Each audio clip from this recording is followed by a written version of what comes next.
Hey, what's up? This is Kevin from Kevin's Barbecue Joints, and this one is great. It's with John Curtis and Jack Westguard from Smokey Oak Barbecue in England. This one is great. I've been going back and forth with John probably for 2 years. Time differences and life and whatever, but this is actually the opportune time to talk to them because their business is completely different. And it'll make sense when you watch this. They've known each other for 16 years. They're really great friends. They took a trip to Texas, and John explains why he has relatives in Texas. He explains that in depth in the interview.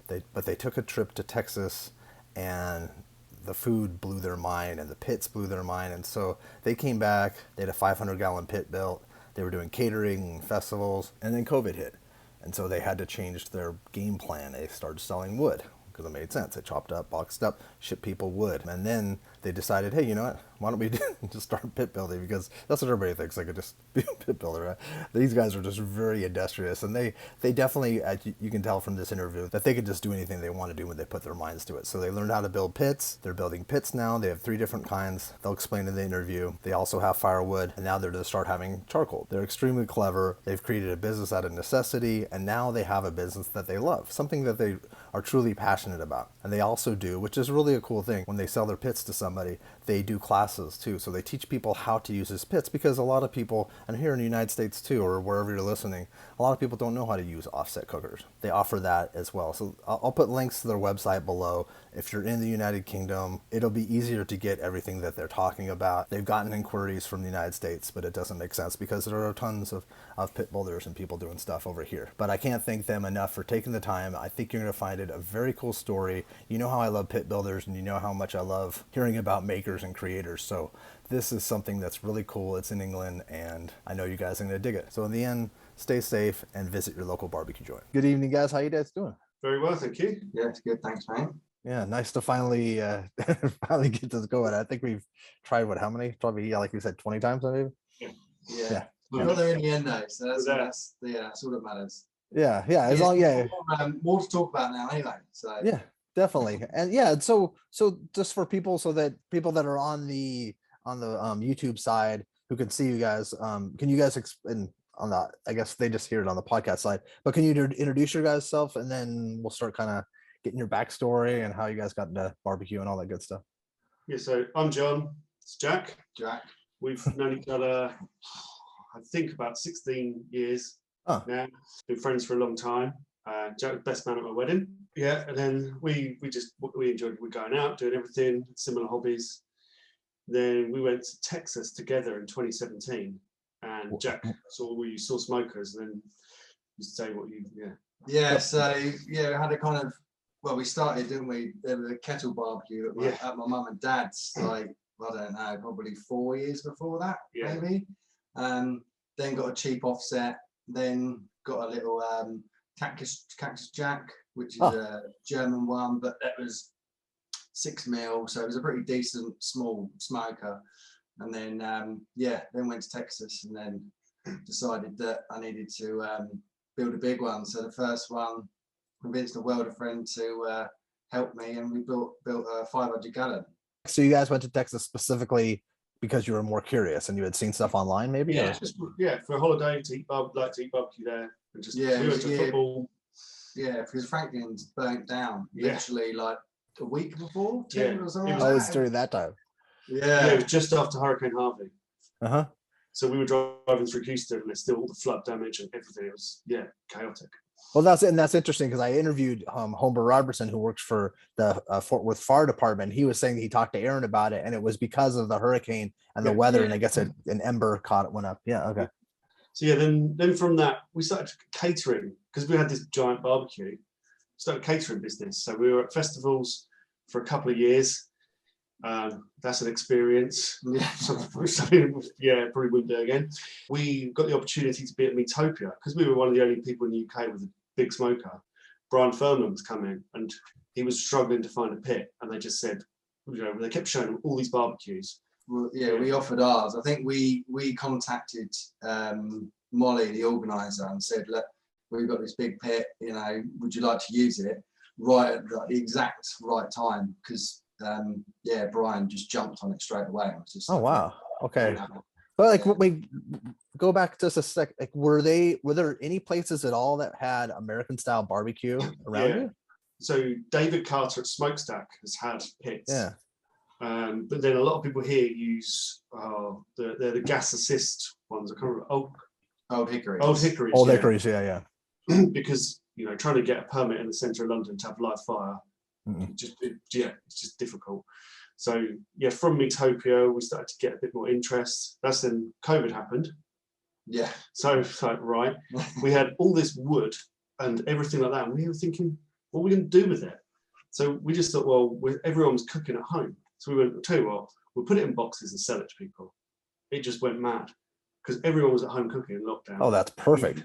We just couldn't keep up with selling. That's all we seemed to be doing. Really. It was just doing wood and sending it. It's pretty bonkers.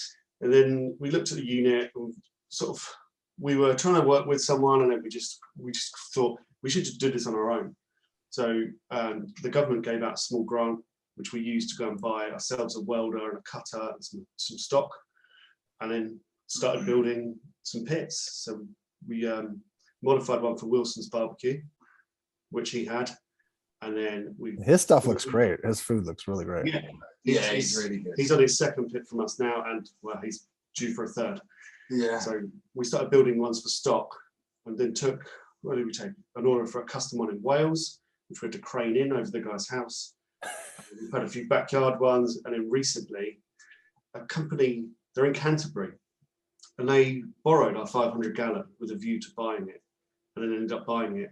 And how he's ordered 2 more for delivery in May and June. Where do you guys build? Do you guys have it in your garage or something, or do you have a shed? Or we've got like a small lockup. It's quite long but quite narrow, like kind of double garage kind of size, width wise. But it's kind of, we're in there. We kind of taught myself how to weld basically. Yeah, to say, because you guys didn't have a background. Trade. I was working up in London like this time last year really. So I was doing managing sites, doing carpentry installs. Complete kind of role reversal really. You're handy. Trade, but I think the attention to detail and you work to the millimeter when you're fitting joinery and stuff. So that eye, I think, has kind of set me up quite well into doing the pits. So. And I see you're wearing a Moberg shirt. Did you guys talk to any of these guys? I've been to Moberg's place. I've been to the Millscale guys' place as well. I think, they're really nice guys. Yeah, such nice guys. Yeah, and seeing all the stuff that he had, it was just when Sonny was building his new place. Okay. So you could see that the capacity he's got is what we dream of. Yeah, but space. Yeah, we just need more space. It'd be nice to have some space. You guys are transitioning. You completely transitioned from catering and doing event things to you're now essentially pit builders, and you have firewood business, right? Yeah. That's too. Well, we've got a new product we're doing. We're making charcoal. Okay. So it's with our wood. So when you're processing wood, there's a lot of waste. The stuff that's not perfect for splits, and it's trying to find a way to use that, because you just don't want to shred it or chip it, and you need to sell it to pay for the cost. So charcoal's there. That's coming in a couple of weeks. Huh. That. Would you ever have thought that this would be that's so interesting that this has. Yeah, it kind of gone its own since COVID. It's just gone just every which way really. So but we're just kind of rolling with it, and let's say we've got another guy interested in a 500 gallon. Sean, the guy who bought the 200 gallon that went over his house, got craned in. He's required about 500. So it seems he wants to replicate a Valentina style setup in Wales. Oh, okay. He wants the shipping container type stuff with the benches outside. Oh, that's smart. Yeah. Have you seen it all? What Holy Smoke is doing? Yeah. Yeah. So don't they have shipping containers? I haven't been there, but I've. They do. And they're building. They're the outsource for the Millscale guys. They're building the European ones. Oh, okay. Yeah. Okay. Gotcha. But so there's not a lot of pit builders in your area, right? No, there's guys doing smaller pits. There's no one. There's no really doing like the 500 gallons. Like we spent, I think it took a good 3 months trying to find someone that would sell me a 500 gallon tank, because as soon as you say I want one sent to a barbecue, they're just like, nope. So yeah, managed to find someone that would actually sell me one. So yeah, we bought 2, and then we've gone from there. Now we've got some 1,200 gallon tanks now as well, which are absolute monsters. So they're like a general US kind of 1,000 gallons, still a meter diameter, but like twice the length as a 500, whereas the 1200s over here are 1.2 meters diameter. So you got an extra 200 mil, which is quite a lot when it's next to a 500. 500 looks tiny. Yeah, it dwarfs it, I'm sure. Yeah, but they're not as long. So I think they're about 4 meters, only 4 meters. But yeah, it's so yeah, we're trying to. The idea was to make that into a trailer kind of demo like rental pit. But with the orders that we've got, we haven't got time at the moment. So. We've got Bill Wilson's next 250 gallon he wants, and he needs that by September. Oh wow. Yeah. So wait. So did they not want to sell you the tanks because of a liability issue? They in their heads or something? Yeah. Just because if you're cutting into a propane tank, it's just a lot of people just straight away know. Yeah. But a lot of them, because they have to be like recommissioned, they have to go through safety tests and get all the valve. Now, some of them are beyond economical refurbishment, basically. So that's where obviously we get them. Yeah. I think you're reminding me, isn't there a Franklin video where he tests or he does something with the But unfortunately they're all a standard kind of horrible green color.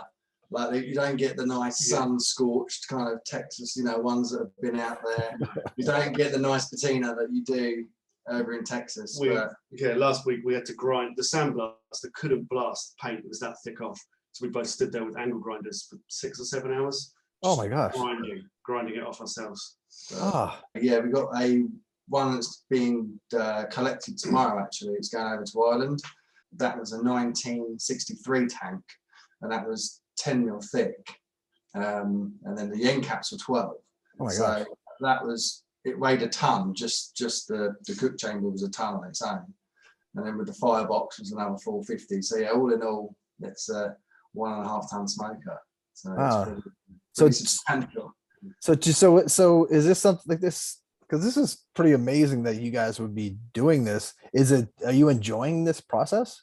Yeah, like obviously I was stuck doing a job that I didn't enjoy, commuting to London every day, and now I've got a job I absolutely love, and the workshop's 10 minutes down the road. So it's what I've been wanting to do since coming back from Texas, really. Yeah, and now it's it's 10 minutes from me, 10 minutes from you. You could just close to it. It's great. Yeah. And you do what, 3 different types, right? You have 2 different sizes, and then you have a stand-up one too. Is that what? Yeah. So we met Matt Burgess at a Black Deer Festival, which was not half an hour up the road from us. And he said, I've got an idea for a pit, like a traditional kind of hanging style way of cooking from New Zealand. So I kind of listened to what he had to say and thought, actually, I quite like that idea. Initially, he wanted like a gas assist with it, so he could put it in a restaurant. Okay. Kind of looked into that avenue, and it was just way too much. I was just like, no, we can't do that. But I like the idea. I think it's would be a really good smoker. So we used an old air compressor tank, like an old 1960s one again. So a nice stick gauge steel, and went with that. But they're really good. Yeah, really good little smokers. I've got one in my garden because all my barbecues are gone. Everything's for sale. Hey, you gotta do it. I had Dave Wilson's old barbecue in my garden for about 6 months, whilst the guy who exchanged it. So I looked after it well. But yeah, I've got the vertical. I cooked for many people. We've got a guy down the road from us has just bought one. I'm giving him a lesson. So that's another thing. We'll give people lessons on using it, because a lot of people buy a pit. Yeah, they have no. Yeah, or they're used to using a cheap offset, and they just don't get like, oh, this is fully insulated. This firebox runs differently, a lot easier. So that's because I noticed that too on your website. You had classes, essentially classes. Is it one-on-one mostly? Is that what the? We don't mind. We did a local restaurant. Both of us went and just split our time. But one doing barbecue prep and to cook, and one doing fire management. And then we're doing a lesson. It's in collaboration with Wilson's Barbecue and a place called The Shack. They're in Milton Keynes. They sell rubs, barbecues, coolers, the whole one-stop shop. So we're doing a lesson there.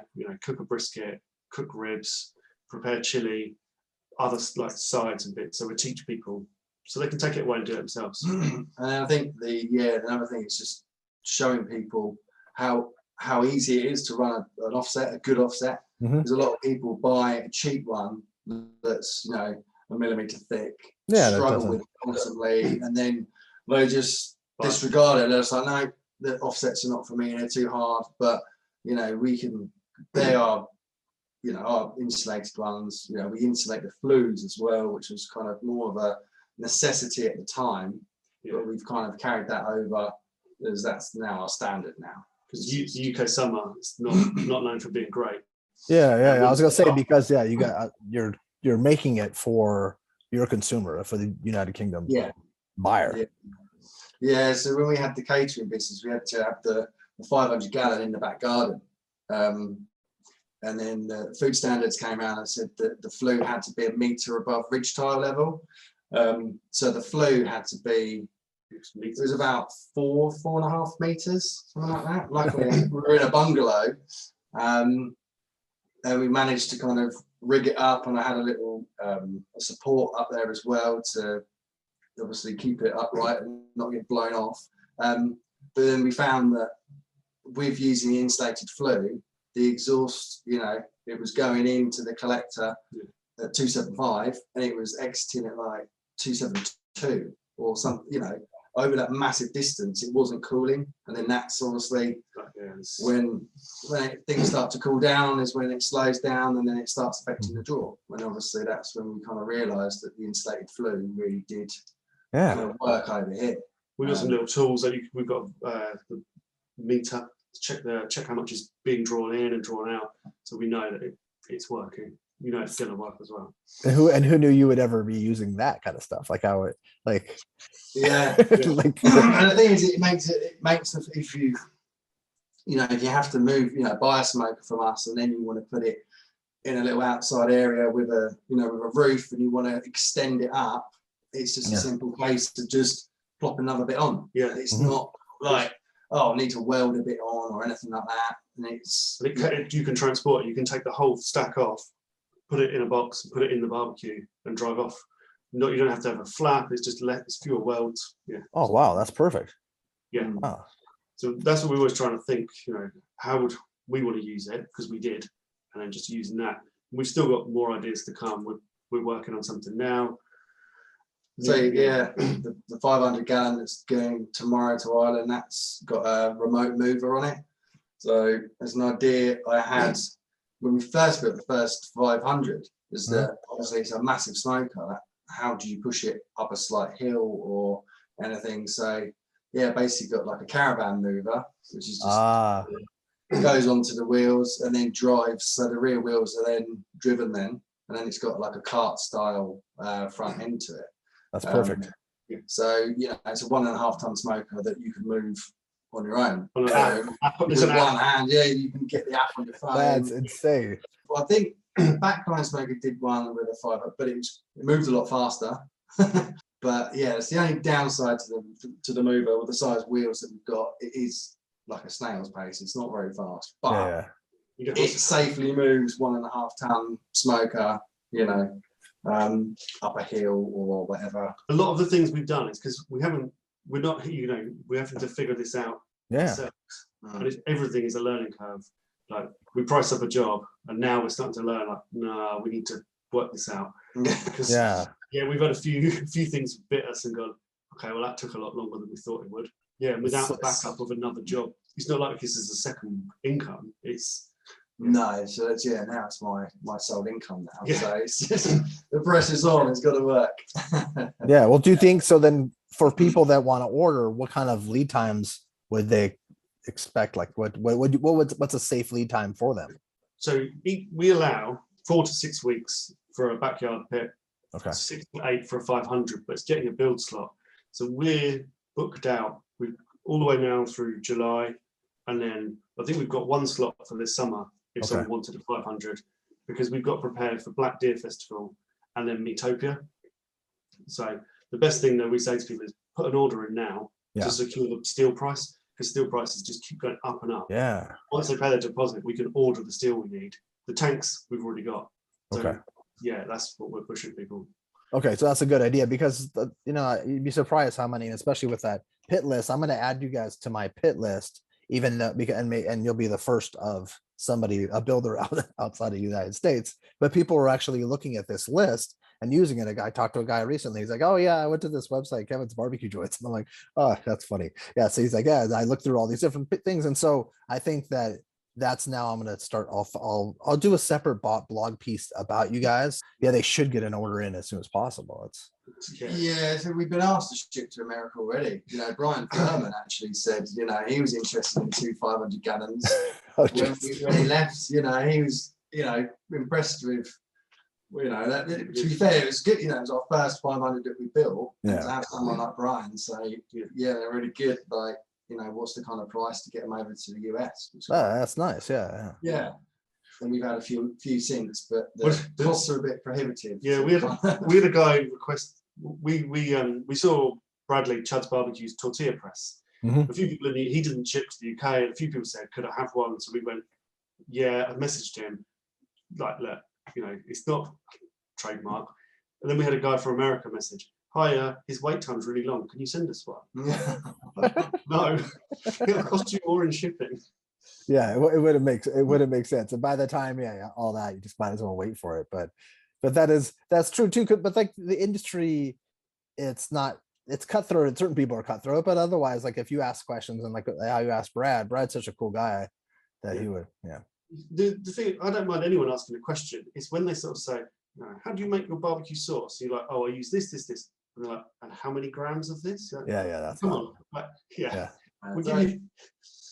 got the roller bearing grates. We do a complete rip off of Semtex ones, really. Like the idea. Obviously, we've kind of made it our own, but I was open on the first post I did in it. It was just like tagged in on Instagram, just like a complete rip off of Semtex smokers roller bearing grates because they're so cool.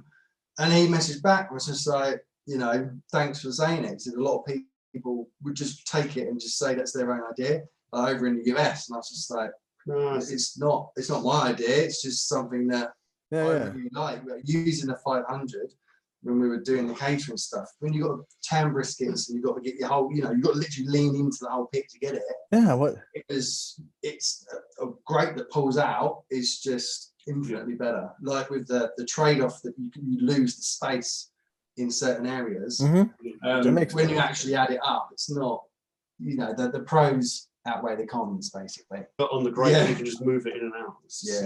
They are wicked. They're really, really cool. So the 2 500s we're building for the guy in Canterbury, he's got a really cool operation. They've got it's like an all-in-one site, hotel, multiple restaurants, golf course. Wow. They've got a good setup. It's quite a premium property. Yeah, and his backers said, "We want more capacity." So he phoned us. We'd never met him in person. No. Nothing. So he bought a 500 of us just through Instagram. Yeah, through Instagram. Yeah. Wow. Delivered by someone else, so we never met him. He messaged and said, "I need 2 more." So like, okay. So I'm WhatsApping this guy, and then he said, "Okay, I'll get finance to send you a deposit." Within 2 or 3 hours, 25% deposits in our bank. And we're like, "Okay, sounds real." Yeah, seems real. We better come. Better come and see it. So he came and saw the 500. I think he wanted to buy. He said, "I'll buy it off you now." Like, can't. It's already sold. Wow. Have you been to his property or just seen photos? Just see photos. Just photos. Yeah. So we got to deliver it in end of May, the first one. So we're going to stay there. We're going to do a bit of like consultancy on the wood, obviously, because he's buying his wood in. I think it's kiln dried stuff he's buying. And I said, obviously, with the 2 additional smokers, obviously he's already got 500. So it's going to be free. It's going to get through a lot of wood. And having a good, consistent supply is and obviously that's something that you want to be in control of ideally, because he's got the space, because it's a golf course. We can build him a log store and put him through the seasoning, and if he needs to kind of try and speed it up a little bit towards the end, and give him advice on how to do that. It's just, and that's what we kind of try and push through the kind of, it's not just selling the smoker and then just saying, "See you later, bye." It's then the wood supply and the backup after it. Kind of And the guidance, you're giving them guidance on how to. That's we've done the catering, so we can say, we can help with we can that. do, Every do this, don't do that. every order we get, we create a WhatsApp group and we send people build pictures. Like, we're starting to cut into it so they can see the progress. You're handing over quite a lot of money to people that you haven't met. yeah. And here's a load of money, and it's like 6 weeks away. When people are used to prime of ordering at 10 p.m, it turns up the next day. So I think people like that because they can ask questions. We can query stuff with them. It's just a lot easier. Yeah, no, and it gives them that sense of that sense of ease that it's not, they're not being, because you don't know in this day and age with the internet. You can I get offered weird stuff all the time, and there was a fake guy on Instagram in the United States who took and stole photos from all the different pit builders, and he had gotten some deposits or something. Like, people were like, hey, that's my pit, hey, that's, and people were tagging, and that that world, they're just tagging like crazy, like, hey, those I've seen. And there's also some guy, I think, in Oklahoma that was like posting photos from other barbecue joints. Yeah, they posted Goldie's. They posted a picture of Goldie's barbecue. They're like, come get a food. That's not yours. Yeah, I know, that's kind of scary. So then are you going to Texas now for research or for fun, or what are you? No, I'm going to see some family, take my son out. I will go to a couple of barbecue places, but yeah, trying to, you can't really stand in line with a 1-year-old. I'm sure seasoned pros would, but I'm not. Yeah. I'll definitely be going to Valentina's because hands down the best flour tortillas. But I have ordered some Flores tortillas for delivery to my cousin to then bring back. So you have relatives then that live in Texas? Yeah, in Columbus. Yeah, so okay. He's got an 800-acre ranch. So me and Jack went out there, and it's like a treasure trove of everything. Yeah. Every big boy's toy that you can imagine. He's got. Oh, that's so cool. Yeah, a welding shop, an engraving shop, just everything. On his property? Yeah. So is he like a blacksmith or something? What does he do? How does he just have fun? He does engraving firearms. So really detailed, intricate work. Oh, that's Previously, cool. he was the vice president of Houston Power and Light, and then retired out. And yeah. Did he move out there like a long time? Like, obviously a long time ago, right? He's been in the United States for long time, and then we all met up through a genealogy thing when we were a lot younger, and then just been going out since. What does he think of what you're doing? He really likes it. He's wow. Yes. I'm proud of you guys. Like, I didn't, because I knew like when we were talking, but I'd seen little things, but I didn't realize how big your business had expanded. And I'm proud of you. Like, this is fun. This is what I wanted. This is such a cool thing. It's everyone we show is like, wow, your mum comes down. It's just these big things are starting to appear. Yeah. But it's been so much work. Like, when lockdown was on, we just worked. We took the opportunity. I got furloughed from my job, and so both did. So I'm not just going to sit around at home all day. We went and did stuff every day. We're like, we can work together in a room. Yeah, and you can learn more and practice. We were doing deliveries like ribs and stuff, weren't we? Like an online. Yeah. Like we'd go out. We'd cook like 30 racks of ribs where we were, and then we'd just run around Eastport delivering ribs to everyone. That's awesome. Just more practice using the pit. Like use it and cooking lots of food. So when people are buying it, they can be confident you know what you're doing. You're not just building, because you get chances that go, oh, I'm going to build a barbecue because I can see this is an up and coming market. And then so have you used one? Then do they think about the little things? Yeah. So that's why we kind of made like. Dave gave him the 100-gallon, then we built him the 130, and we kind of made him made him a bit of a job title as development consultant. But it was just someone that's using our pits and giving honest feedback so we can make them better.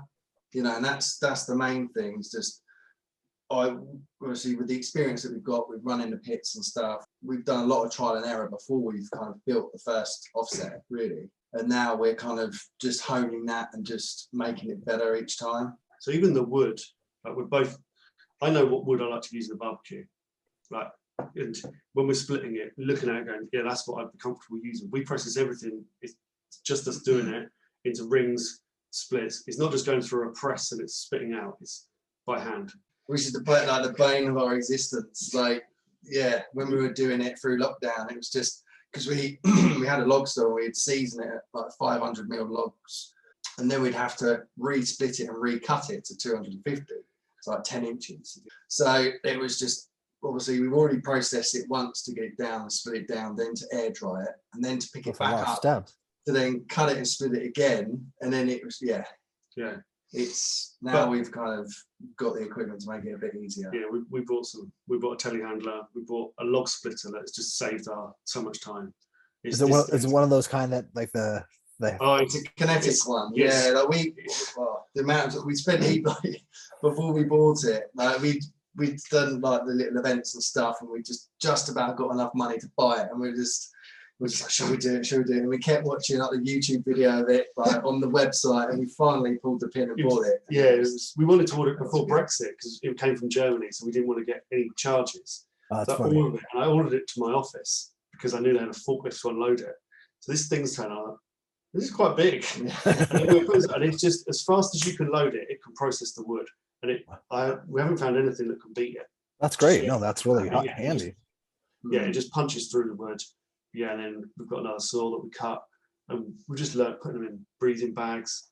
And now people are starting to inquire about buying bags of wood off us, not just boxes. So that's so how long are the like if someone ordered today, can they get it shipped this week or next week, or is it tomorrow? Next day. So we do next day shipping. Okay, cool. Included in the price, and that was learning as well, to learn how to build a Shopify store. Yeah. We don't really like to pay other people to do stuff for us. No. So we'd rather suffer through it and figure it out. No, but it's smart. And then you learn a lot more doing that. How many different types of wood do you have? So we have ash, cherry, and oak at the moment, but oak is 90% of our business. Mm-hmm. That's what's local to us. We've got a really good supplier of the big wood that he can keep supplying us as much as we can sell. Oh wow. Yeah. So what type of oak is it? So it's just like it's similar to post oak, really. It's same family, like a white oak. So yeah, very similar. We buy the sawmill, like offcuts from the sawmill. So he obviously gets his nice square oak beams out of it, and then we buy the bits that he doesn't want, which usually go for biomass. Like he gets a tractor and a chipper come in and just chip it, and we buy it off him in like 1 ton. That's great. Yeah, 1 ton, 5 meter long lengths. It's a huge length, and then we just process it. Me, you, your girlfriend, whoever can help. Yeah, we process it down. Yeah, and then we've just got stacks of it. We had to end up renting a barn at another place to start storing wood. Yeah, I was going to ask you where you're storing all this stuff. Like, you're not just storing it where your pits are. You have a different location for that. Yeah, well, we've got 3 locations at the moment. Yeah. You've got a log style somewhere, and then we've got where we do the log processing, and then we've got obviously where we do the welding. My garage. Your garage. Yeah. Of course, yes. We're starting to think, we've got to be a bit conscious. We're storing paint. We're still going to be storing charcoal, wood. We've got welding equipment. We've got to start moving stuff. The thing making the sparks and the heat. When you're going to Meatopia, or is it Meatstock or Meatopia? Meatopia. So Meatopia. Yeah, it was the Josh Ozersky thing. That's been what run Richard Turner. Yeah, Richard Turner runs it. Molly, really good. She's got some. So we did the first year, went there. They put accommodation. Turned up. The next year we went with 4 pits. Oh. Yeah, 2 verticals and 2 smaller offsets. Yeah, and then this year. So we met. She wants to bigger. So hopefully we're going to be able to supply her with the 250, and then hopefully 500 as well from the cave. But it's good to meet all the other chefs that are using live fire, because everything there is cooked over wood or charcoal. There's no gas. So that's as our ideal market. No pellet. Your people. No pellet grill. So I think, is that the thing that Nick Solaris, is that the thing that he goes to? Yeah, he's been there. So Aaron Franklin came over for the first year. I think that was 2012 or 2013. I think they try and bring over one big US guest each year. But they didn't have one last year because of COVID, right? Didn't they? Or they? Yeah. Okay. Yeah, last year was really. It's all UK. Yeah, all UK, and really tight on tickets, because obviously they're limited on the numbers. And we work with Karen, who runs a restaurant called Hoppers. It's a Sri Lankan place. Really cool guy. His food's exceptional. About making a outdoor tandoor with him. Oh. So obviously the verticals, he used both of our vertical smokers, to smoke his sausage and stuff for his dish. Oh, that's cool. That's a great use of it. Yeah, and then you had Elliot Cunningham, who runs, it's called Lagom. I think it's Swedish for something, but he does lots of live fire cooking. Really good, young, exciting chef. Yeah, incredible food. Yeah, a guy called Liam. Yeah, so various people. They just they get to pick and use a pit and then cook on it and sell the food. That's perfect. So, but you guys won't be cooking. You'll be there just more. So we just to kind of on hand to kind of help assist people or chat. The first year we had some guys using it that had never used an offset before, and we're putting wet wood chips in with literally a coal bed, like he dumped a whole bag. A whole bag of charcoal in the firebox, and then wondered why it was getting so hot. And he had these wood in logs. It is wood in a bucket of water, and then he got a tea towel and put it over the flue. I just walked out and I went, "What are you doing?" Right? And I walked back in and said, "You need to stop him." Yeah, you gotta do something like that to make sure that the smokers aren't, well, they're kind of used in the right way. Like this year, or last year even, everyone kind of knew what they were doing, so it was a lot less stressful. But it's still you're in the infancy of this. This is really the early days. Yeah, this is good. But yeah, it's good, like, because we learn a lot through that as well, obviously, because they're abused like for 3 days. They're absolutely abused. But someone that bought one wouldn't treat them like the way that they're treated for 3 days. So you soon learn the flaws and what works and what doesn't. So it's good for things not to work because you can fix them and make sure that we had a door handle break. We kind of use using it, obviously kind of joiner by trade as well, like a wooden handle. So we've got a 35mm oak handle, which is more than strong enough, really. So not that long, it's less than a meter. But we kind of put a blowtorch over it and kind of tried to bring the grain out of it. And as I did it, I noticed there was a knot in the middle of the handle, and we were tight on time. And I was like, I haven't got time to drill a new one and do it. But I was like, it'll be fine.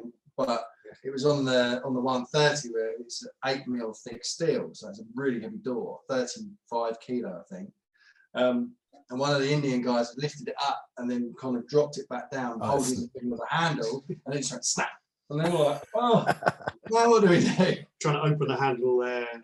Luckily, they've got a good production crew who they're really helpful. Yeah, but we fixed it to a degree. Bodged it. It got it work, right? Yeah. Got it through the weekend, which is the main thing. So it's like in that sense, it's just great, being careful with if there is a handle with a defect in it, it just doesn't get used. It's a huge learning experience. It's a good 3-day festival, and then for us it's 5 days because you're there the Thursday, set up, Friday, Saturday, Sunday, and Monday. Got to go and pick everything up, and then clean it all. Yeah, when Brian was over, he wanted the fire started at like 4 a.m. So we were out there, we were getting there to get the fires going, and he came. It's not like he was just like, "Can you just go and do that for me?" And I'll rock up at 9 o'clock when it starts. No, he got up, he was there. He's that kind of guy, He's opposite luxury apartments. Yeah. These million pound apartments are opposite. And you've got us two out there at 4 a.m. with a propane torch. And what do they do? The event organisers are the next year we went, they said there's no fires lit until 8 a.m. That's probably because of us. Yeah, that probably makes sense for those people. Propane torch is just so useful. Yeah, it makes sense. But no, I didn't realize. I was in my mind picturing it like this big, wide open place. Is it not in a wide open? Is it? No, it's on a dock. So it's an old dock in central London. Tobacco dock. Basically. Yeah. So you're on the river, and there's apartments all opposite and around that are a lot of money. Oh, okay. Well, what's the date? What's the date of that one? First weekend in September. Friday, Saturday, Sunday. We've got Black Beer Festival that we're going to be at with a load of people. It's a festival of country music and Americana. It attracts quite a good crowd. Quite a few Americans come over for it as well. Yeah, the first year we were there. Yeah, Dr. Barbecue. He was there for the first year. Ray, Dr. Barbecue. There's a lot of competition barbecue, which is not something either of us have ever been into. So we can have a lot of fun with those guys, teasing them about their minion methods and their special fans. Fan assisted. Yeah, I know that's a whole other world. It's a completely other world. Yeah.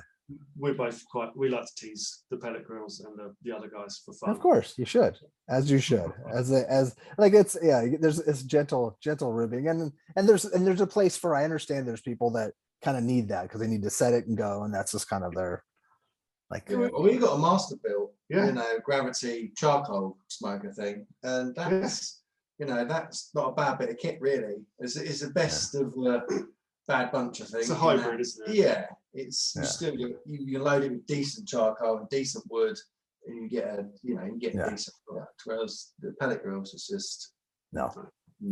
And and there's probably people watching this or listening, but it's fine. Well, I always joke when we post on Instagram and sort of make a joke. They're never going to be a customer. So true. They're not. They're really not. They might be. Yeah. So we I don't really mind. We're working with a good metal supplier. Just working out. Because it's all in my head, really. It's not. I'm not working from drawings or working off anything. We've got a few drawings now because we've got. I'm the one that's doing the drawing. It's all kind of like the ideas and stuff, is then getting it onto paper and then transferring that into. So we've started. Metal. There's a metal fabricator. They've got laser cutting. They're near us. We started to work with them just to buy a few bits that we're having to do all the time, like the firebox.